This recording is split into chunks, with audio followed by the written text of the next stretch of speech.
In this video, I'm going to work out an individual integral. It is going to be a basic U-substitution integral, which would typically be found in that beginning Calc 1 class. All right, so the first thing you have to do on a U-substitution is make a decision about what U is going to be. Generally, especially on composite functions, we like to pick that inside portion. All right, so in this one, we're going to let our U be equal to 2x. When I take a derivative of both sides, I'll have a du is equal to a 2dx. I'm going to go ahead and solve all the way down for dx. So I'll have a du over a 2 equals dx. Then I'm going to come back up here to my original integral, and I'm going to start making some substitutions. I'll still have my secant squared. I'm going to replace the 2x with a u. I'm also going to replace the dx with the du over 2.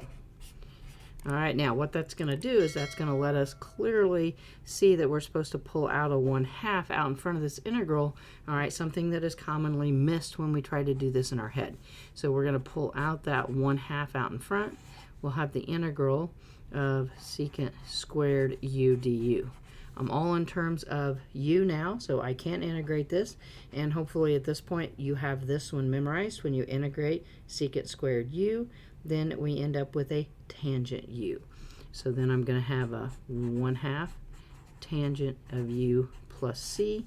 Last step then would be to bring that 2x back in for the u. So I'll have a final answer of a 1/2 tangent of a 2x and then plus c.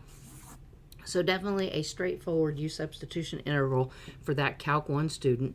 Main part here being you've got to have the integral of secant squared u memorized, knowing that that's going to be tangent u. Definitely thanks for watching. If the videos are helping, please share with your friends so they can benefit too. And don't forget to subscribe to the channel. Thanks.